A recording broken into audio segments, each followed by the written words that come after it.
Voting is well underway over in Japan, where the country's ruling political party, the Liberal Democratic Party, is picking its new leader. That will give a clear picture of who will replace Prime Minister Fumio Kishida. For more, let's turn to Professor Kim Mikyoung this morning. Welcome back, Professor Kim. Thank you. Great to be with you. First off, please walk us through how the LDP's voting process works in Japan. It's actually rather complicated, and let me try to explain in brief terms. Candidates must be serving LDP lawmakers of national diet, either of House of Representatives or House of Councilors. They need at least 20 nominations from other LDP lawmakers to qualify, and this year's election actually has the record of 9 candidates in LDP's history vying for the leadership positions. So this is the most crowded election in LDP's history. In the first round of votes, this will involve 2 rounds of vote because of the high number of candidates. In the first round of votes, the candidates are vying for 736 votes. Lawmakers cast half of these votes at 368, and the same proportion is applied to the LDP dues-paying membership. So whoever garners more than 50% of these votes become Japan's next prime minister. Right. But because of the high number of contenders, this is not going to happen. So runoff is going to take place between 2 top contenders. And in the second round of votes, lawmakers will cast the same number of votes as the first round, but the membership, LDP membership, will vote only 47%, representing the same number of prefectures in Japan. So it is weighted towards the lawmakers in the decision-making process. Right. It is highly likely that there will be a runoff. Now, there are 9 contenders, but there are 3 main contenders in the election. Now, these are former Defense Chief Shigeru Ishiba, rising youngest contender Shinjiro Koizumi, and Economic Security Minister Sanae Takaichi. Let's talk about Ishiba and Takaichi first. What backgrounds do they come from? Oh, Ishiba Shigeru, he is a seasoned politician. He became a politician at the age of 38 in 1986. Before he joined politics, he was a banker, and he served as defense minister. And he declared that his candidacy this year is going to be the final bid for the leadership position.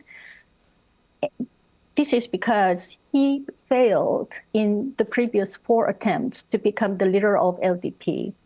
In terms of his policy platform, he advocates the reduction of Japan's dependence on nuclear energy, and he advocates the creation of Asian version of NATO, and he supports the amendment of peace constitution, and he supports separate family name legislation, and he tries to increase real wages, and he wants the Japanese economy exit from deflation.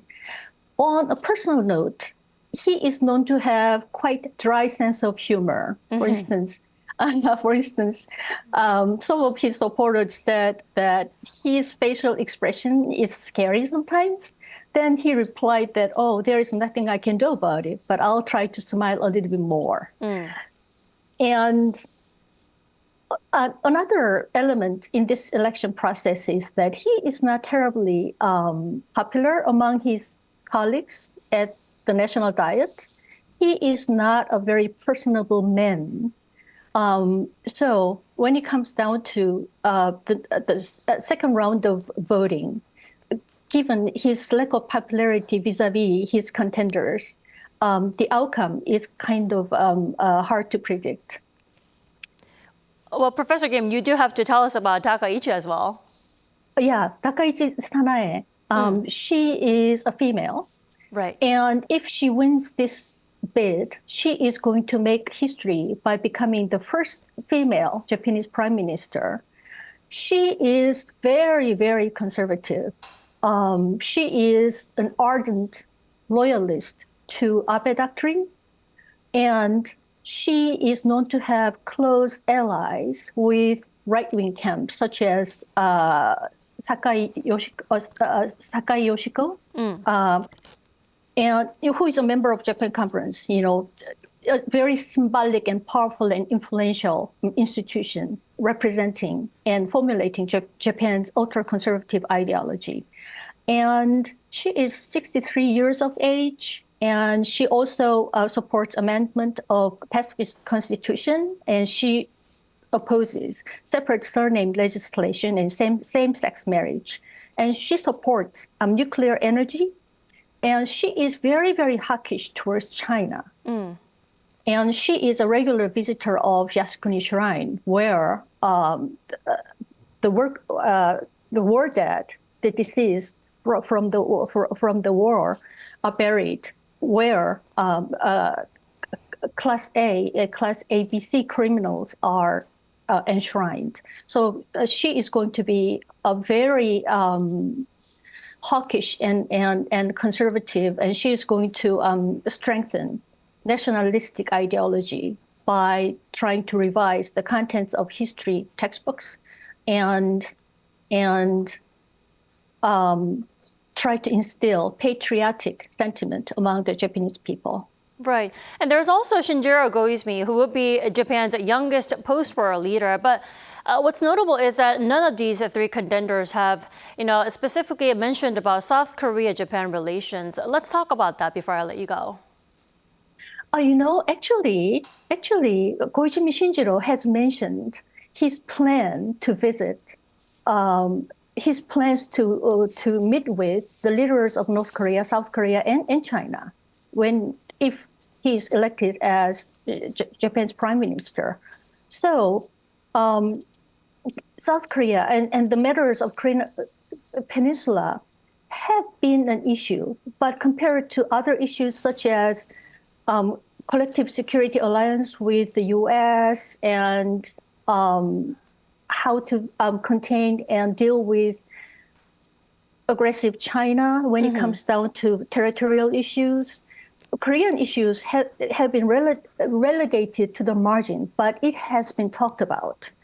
And as I mentioned, Koizumi Shinjiro proposed to meet with Kim Jong-un, for instance. Alrighty, Professor Kim, thank you so much for your time and insight this morning. You have a lovely day. My pleasure. You too.